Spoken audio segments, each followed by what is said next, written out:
আমরা যদি আপনাদেরকে গুপ্ত বলেছি, সেজন্য আপনাদের গায়ে যদি এত জ্বালা উঠে, আমরা আজকে এই ঢাকা বিশ্ববিদ্যালয়ের রাজভাস্কর্যের সামনে থেকে আমরা ঘোষণা দিতে চাই, প্রতিটি ক্যাম্পাসে আমরা আপনাদেরকে হাজার হাজার বার গুপ্ত বলবো। আমরা স্পষ্ট ভাষায় বলতে চাই, যদি এরকম আরেকটি হামলার নজির বাংলাদেশের কোন ক্যাম্পাসে আপনারা পুনরাবৃত্তি করতে চান, বা এই হামলার কোন একটি প্রচেষ্টা যদি বাংলাদেশের কোন ক্যাম্পাসে আপনারা দুঃসাহস দেখান, তাহলে বাংলাদেশ জাতীয়তাবাদী ছাত্র দলের আর একজন নেতা কর্মীও ক্যাম্পাসে আপনাদেরকে স্বাভাবিকভাবে চলতে ফিরতে দেবে না। আপনাদেরকে আমরা মনে করে দিতে চাই যে দেওয়াল লিখনে যদি বাংলাদেশ জাতীয়তাবাদী ছাত্র দল ছাত্র শিবিরের যদি বিরুদ্ধে কোনো বাক্য যদি লিখেও থাকে, যদি তারা মনে করে, তাহলে তারা পাল্টা আরেকটি দেওয়াল লিখন লিখতে পারত। কিন্তু তারা একটি দেওয়াল লিখনের প্রতিবাদে তারা বাংলাদেশ জাতীয়তাবাদী ছাত্র দলের অসংখ্য নেতা কর্মীর উপর তারা হামলা চালিয়েছে চট্টগ্রাম সিটি কলেজে। এ থেকে বোঝা যায় যে গত 2 বছর ধরে আমরা যেটি স্পষ্টভাবে বলতে চেয়েছি, যে সকল প্রতিষ্ঠানে অথবা যে সকল অঞ্চলে ছাত্র শিবির একটু তুলনামূলকভাবে শক্তিশালী, সে সকল অঞ্চলে তারা কিরকম সন্ত্রাসের বীজ বপন করে, সেটি আমরা চট্টগ্রাম সিটি কলেজে লক্ষ্য করলাম। এই ঘটনা যদি অন্য কোনো শিক্ষা প্রতিষ্ঠানে হতো, যদি ঢাকা বিশ্ববিদ্যালয় হতো, তাহলে তারা এরকম দুঃসাহস দেখাতো না। আমরা লক্ষ্য করেছি এই 5 তারিখের পরে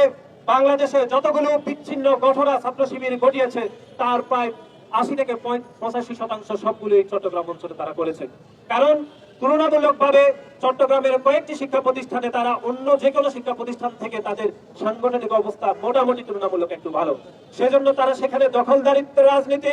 মুনাফেকের রাজনীতি, সন্ত্রাসের রাজনীতি এবং তারা কেডারের যে রাজনীতি, সেটি চলমান রেখেছে চট্টগ্রামের কয়েকটি শিক্ষা প্রতিষ্ঠানে। এর আগে আপনারা দেখেছেন চট্টগ্রাম কলেজে এবং কমার্স কলেজেও তারা বাংলাদেশ জাতীয়তাবাদী ছাত্র দল এবং সাধারণ শিক্ষার্থীদের উপর তারা হামলা করেছে।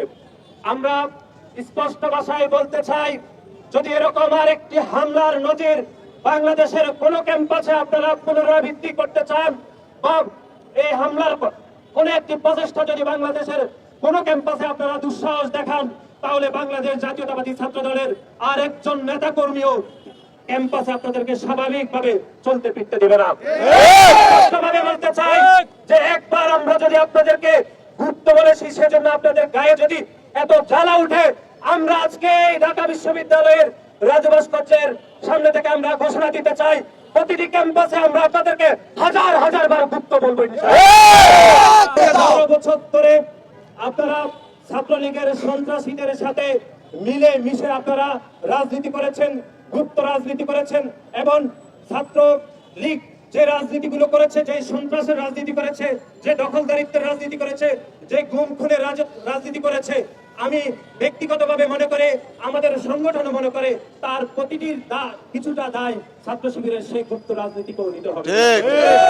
সুতরাং আজকের এই সমাবেশ থেকে আমরা স্পষ্টভাবে বলতে চাই,